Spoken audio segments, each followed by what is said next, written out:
Assalamu alaikum dear students. So today our lecture topic is about introduction to electricity generation and transformation, and I am following the CLO 1 of this course.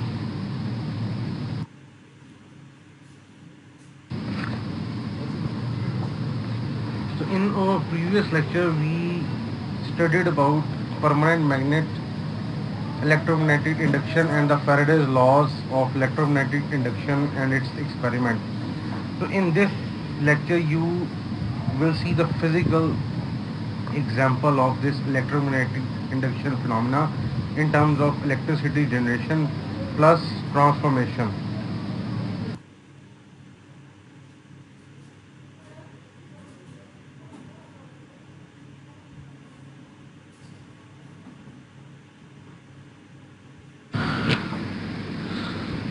Dear students, in this slide we are talking about the simple generator.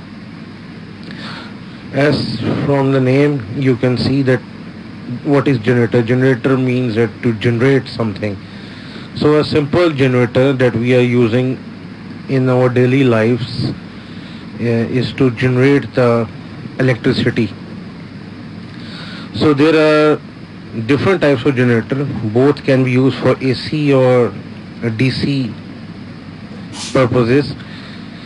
Basically AC and DC generators both use electromagnetic induction phenomena to generate electricity.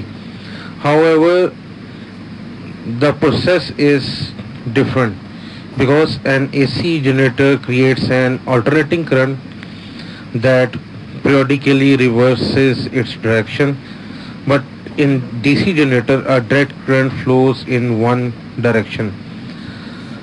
So another phenomenon in the simple generator is basically electric energy was changed to kinetic energy.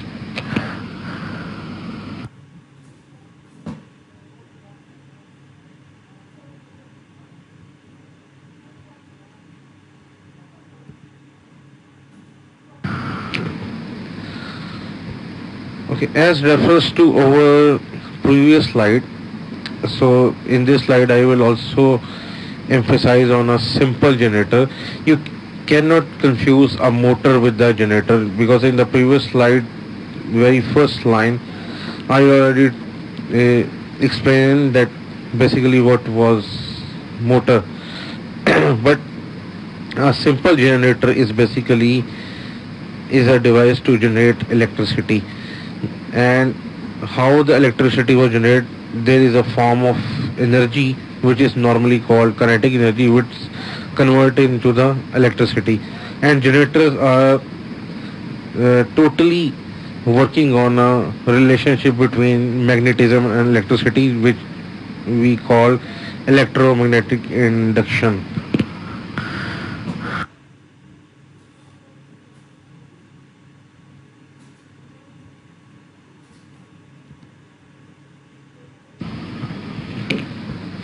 When from this slide we are talking about the transformation of electricity. So for the transformation of electricity, the device we are using called a transformer. So basically a transformer is a static electrical machine which transfers alternating current electric power from one circuit to the other circuit, but at a constant frequency. Now what happened in a transformer, students? Basically the voltage level can be altered. That means the voltage can be increased or decreased according to the requirement. And what does a transformer do? So basically it's electrical operators that I already told you, that which convert alternating current from one voltage to another. Or in a simple way we can say this thing, that it can be designed to step up or step down the voltages and work also on the principle of electromagnetic induction.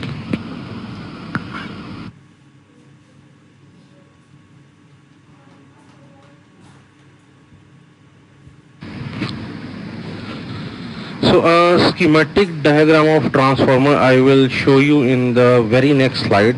But before we proceed towards the next slide, just I want to share with you some transformer terms, that you are clear with the transformer terms. So basically there is a different coils in the transformer. So one coil is called the primary coil. Basically that coil is connected to the alternating current voltage. Then there is another coil, we call it secondary coil, which is called the second one, on which voltage is induced. And then there is a terminology used, number of turns or number of loops. Basically it's a number of turns or loops of the wire on the primary or secondary coil.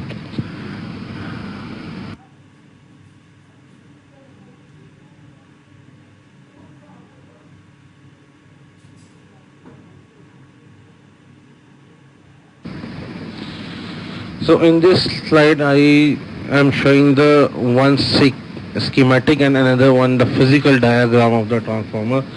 So basically if you see the physical diagram of the transformer, it somehow you can see it's something like a small box.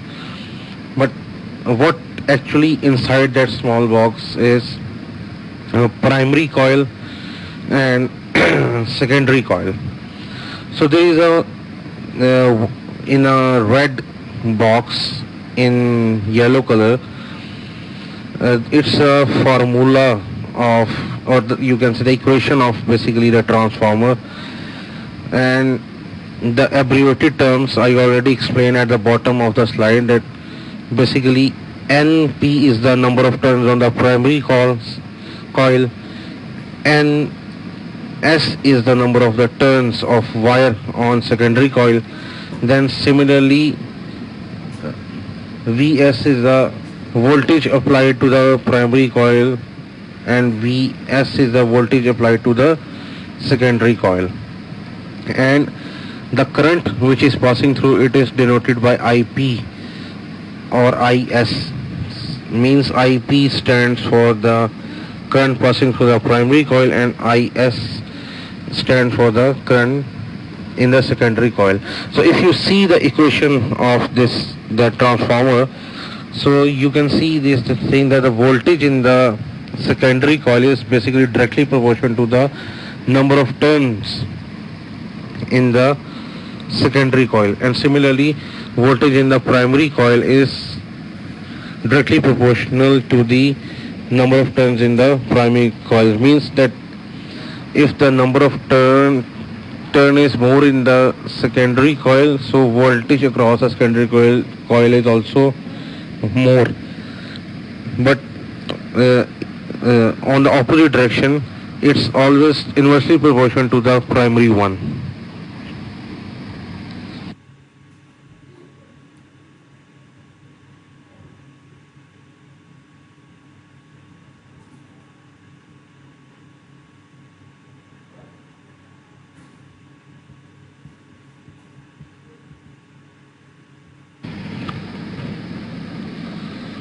So now we are studying the types of the transformers. So basically a step up transformer is the one in which secondary voltage is greater than the primary voltage.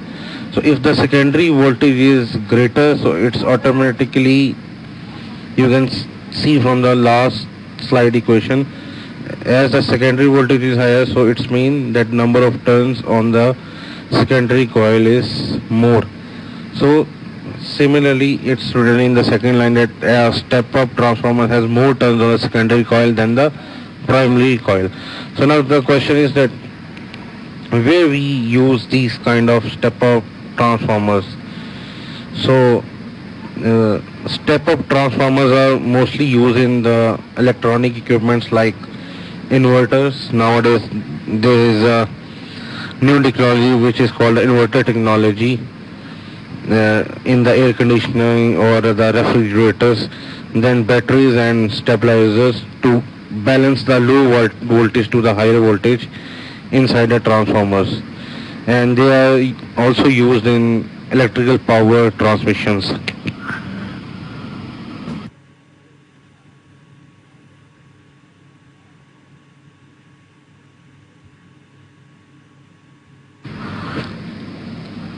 So the second type of transformers is called step down transformers. So basically step down transformers are designed to reduce the voltage from the primary winding to the secondary winding. And in these type of transformers, on the primary coil the number of turns are more as compared to the secondary coil. So it's mean that the voltage is also higher in primary coil as compared to the secondary coil. So we use this step down transformer as it converts a higher voltage to a low current alternating source and vice versa. So basically step down transformers are used locally to reduce the voltage to safer levels.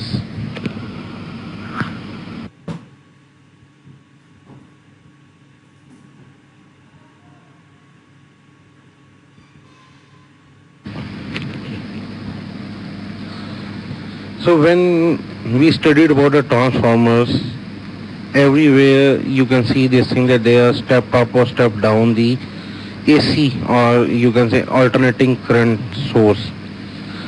So now the question is, what happen if we supply a direct current to the transformers? So how it will react and what will be the result?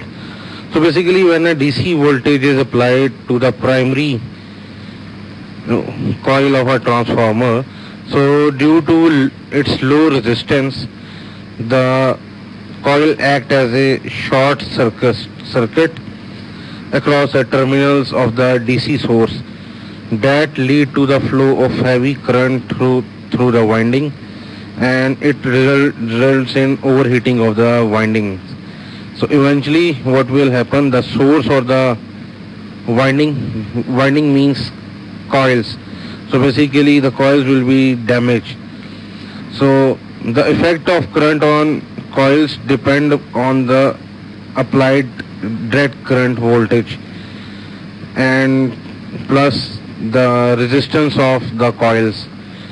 And another more important thing is that how powerful is the direct current source. So for example, if you will apply just a 5 volt direct current to a 50 kVA transformer, so nothing will happen. But if the DC source is powerful, then definitely the coils or the windings will be heat up and it will malfunctioning the transformer.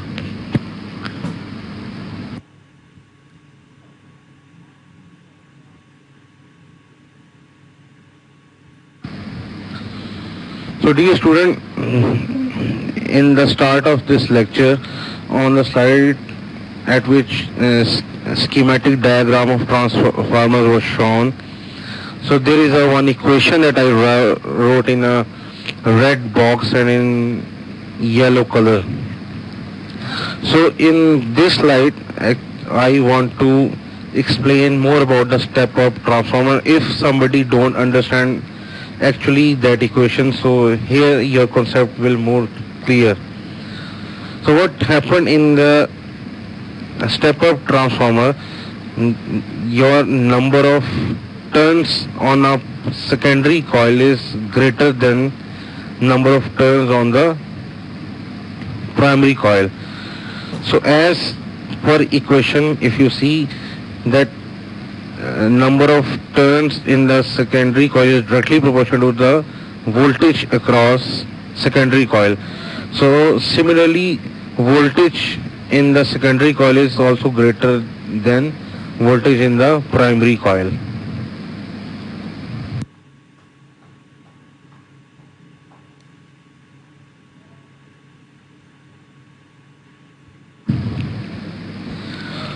So for the step down transformer, that relation is basically reverse.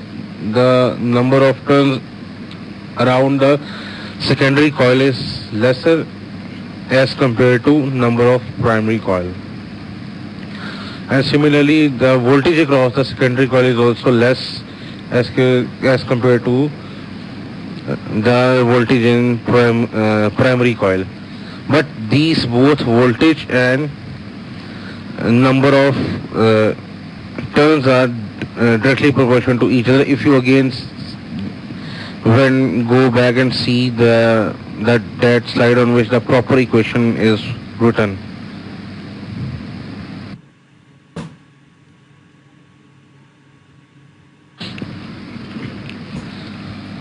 Okay, now we are talking about the energy losses in the transformers.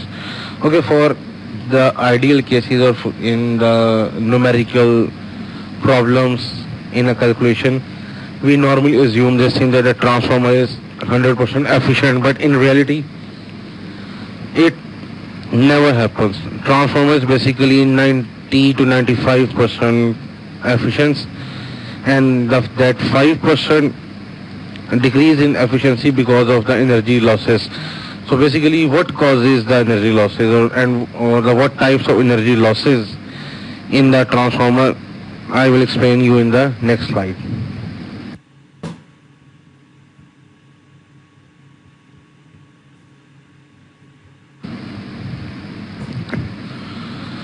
So now the question is, what kind of energy losses in the transformers?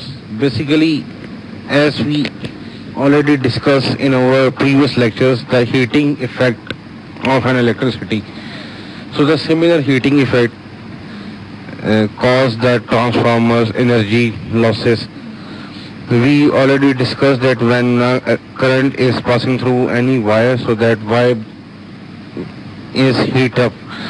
So same phenomena is happen in the transformers, because there is a number of wires which is wounded on the coil.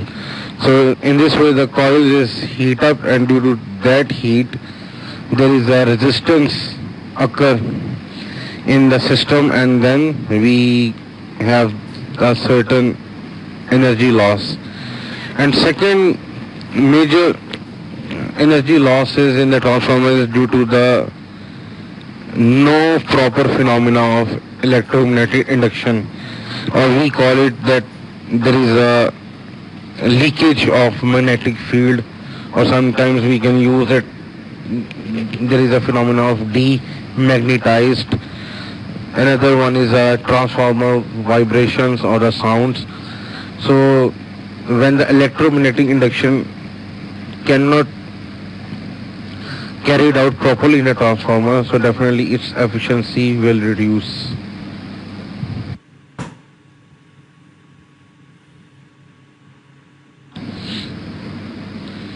So if we assume an ideal transformer in which we consider that there is no loss in energy, so definitely we can say this thing that energy input is equal to the energy output. So basically the rate of energy is in the transformer, we can also say it as electric power.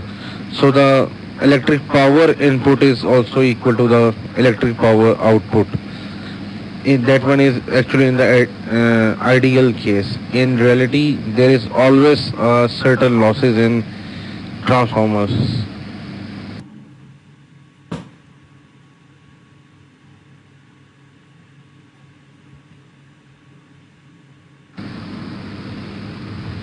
So in this slide we are studying about the phenomena of current in the transformer. So you can see the relation between the voltage and the current.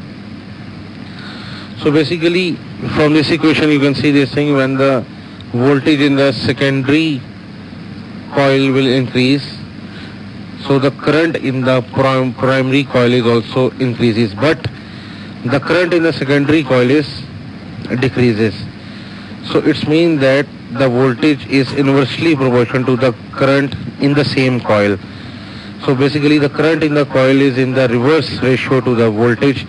Therefore, as the voltage increase, so the current in the same coil is decreases.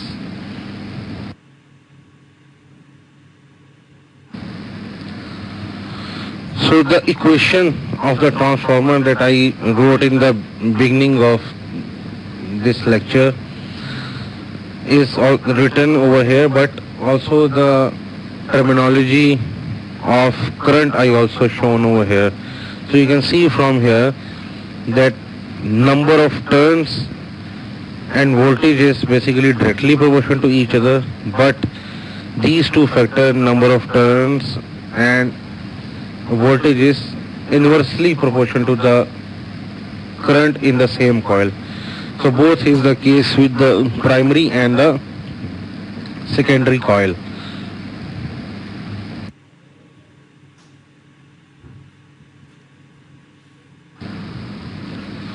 So the major application of these transformers is the transmitting of electrical energy. Even in our country Pakistan, transformers are used in all the national grids like LESCO or WAPDA or whatever for the electricity transmission. So basically the main application of the transformers in our daily life is, we can see in every street there is a transformer to supply the electricity in our national grid.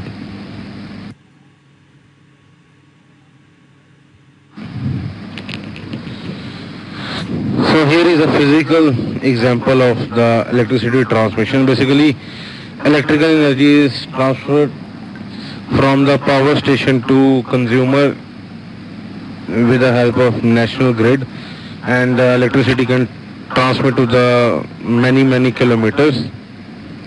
But with the help of these transformers, it can be easily step up and step down. Mostly the voltage is step up and step down, and then in our home appliances we can get our electric current.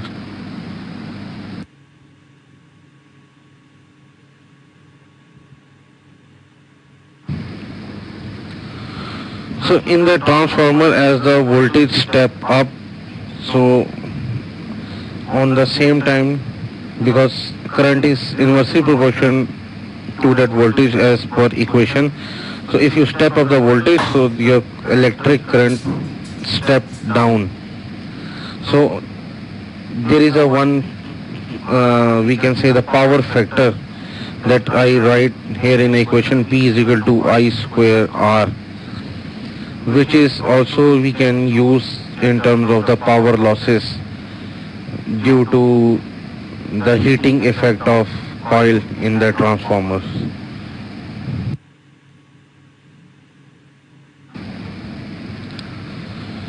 So in the electrical transmission, when we step up the voltage, so what will happen, the electric current is stepping down, and it makes the whole process more efficient, and the losses due to the heating of the coil are reduced.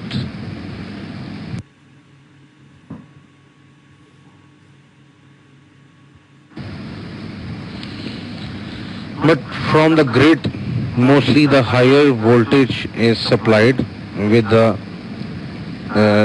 lower rate of current. But at the consumer end, that what we received in our home, mostly 220 to 230 volts. So at the consumer end, the step down transformer is there, which reduces the voltage to around 220 to 230 volts. But on the same way, it can increase the current. So then we have the proper electricity in our homes or offices, or for the uses of the daily life.